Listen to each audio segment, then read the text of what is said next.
It is my solemn commitment as a lover of all things animated that I will review each new Pixar movie as they come out. I may not like everything this studio makes, but having quite literally grown up with their movies, to say that their work means something to me is putting things very, very lightly. I'll always be there to support whatever they come up with, for they are still the most creative team of artists working in big budget animation. In the past year though, my relationship with the studio has become kinda strange. When Toy Story 4 came out in 2019, I was shocked by how great it was. I mean, it was on my top 10 list that year, but given how many sequels they made in the 2010s, I was ready for something original, you know what I'm saying? So then Onward comes along and, yeah. Soul was then released exclusively at Disney Plus last Christmas, and while I did like that movie quite a bit, its reliance on conveniences and formula really took away from how much it was reaching for deeper meaning. Not that we should expect every Pixar original to be a tour de force, but these two films felt somewhat lacking compared to Inside Out and Coco from the 2010s. We now fast forward to June 2021, and Pixar has another chance to win their audiences over with an original animated film called Luca. For some stupid reason, Disney once again shafted a gorgeously animated Pixar joint exclusively to Disney Plus, while they pushed their more creatively bankrupt filler to theaters and premiere access, so we were all deprived of an experience meant for a giant theater screen. Be that as it may, Luca looked promising, both for its quirky concept of a literal fish-out-of-water tale in an idyllic Italian Riviera village, and its not-so-subtle influences from filmmakers such as Hayao Miyazaki. That legendary animator in particular has been known for telling more loose, fantastical stories that rely less on plot. Such include but are not limited to My Neighbor Totoro, Kiki's Delivery Service, and Whisper of the Heart, which he didn't direct, but he did write the screenplay for. Movies like these feature well-rounded characters who often find themselves in wondrous situations, which then morph them as people. Luca mostly fits into a similar definition. Compared to other Pixar movies, there's much less at stake in this lighthearted fairy tale set in the storybook town of Porto Rosso. Here, we get to meet a crew of lovable characters who, through their own volition, try to carve out their own identity and pursue their personal interests despite outside influences keeping them from either thing. Another aspect of the film that deviates from Pixar's previous work is that there aren't any grand ambitions with the themes or plot. Rather, Luca operates on a greater degree of simplicity and, dare I say it, aimlessness, which both are quite refreshing to experience. For a movie coming out in the middle of summer, it just feels right that it's tailor-made for kids wanting to do whatever they want, unburdened by responsibility. It's nice to watch the occasional movie that isn't caught up in lofty narratives, instead playing things much more mellow and relaxed.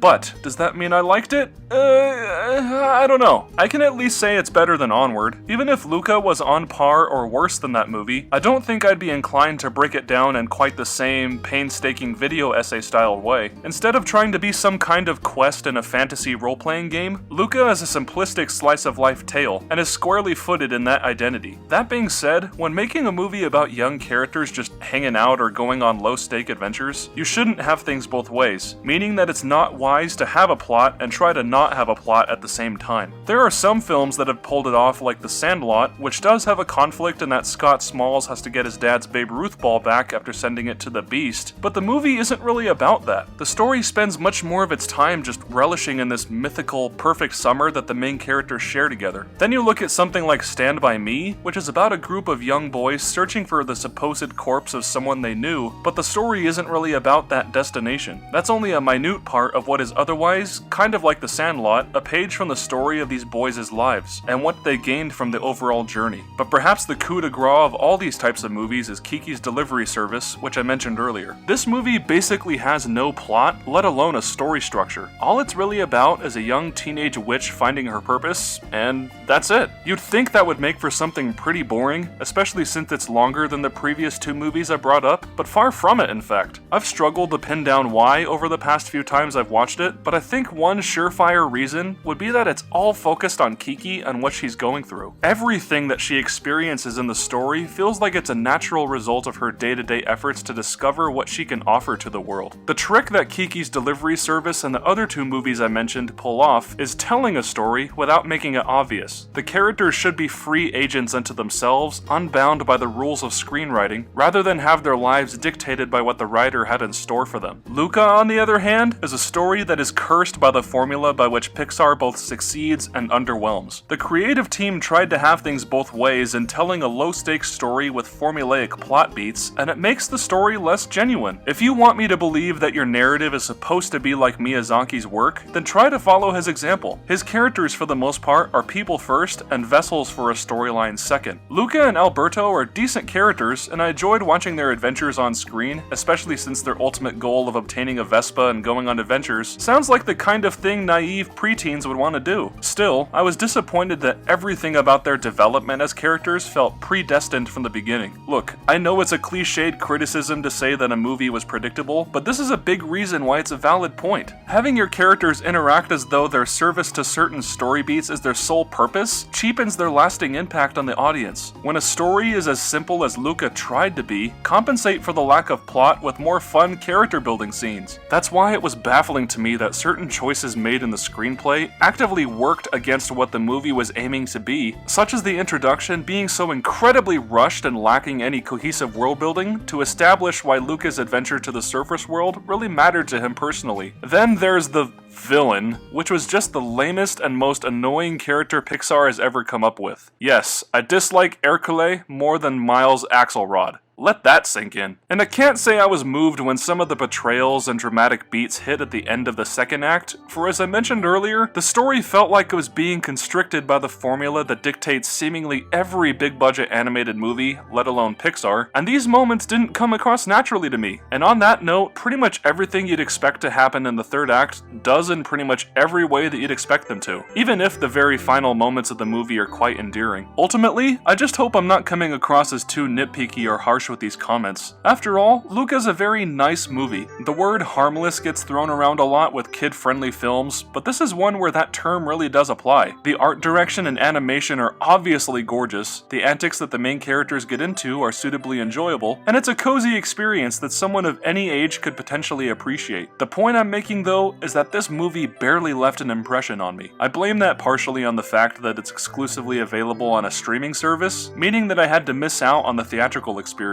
Having the ability to watch it at home is convenient, sure, but sitting in a theater just makes everything special. But regardless of how I would have viewed this movie, I still wonder if my feelings would have been the same. Pixar has made worse movies, but they've also made movies that are significantly funnier, more emotional, and more impactful overall. I'm sure many other people will gain something from Luca, but as for me, it struggled to feel genuine even as it was trying to be a truly unique thing. Original Pixar is much more exciting to me than sequel and spin-off Pixar though, so I'll keep on supporting them no matter what. And that's it for my thoughts on Luca. Let me know what you thought of the movie in the comments, for I'm sure many of you have different feelings than I do. Also, if you liked this video, please feel free to subscribe to the channel and join the notification squadron so that you don't miss out on my future videos. Thank you so much for watching, and I hope you all have a great one.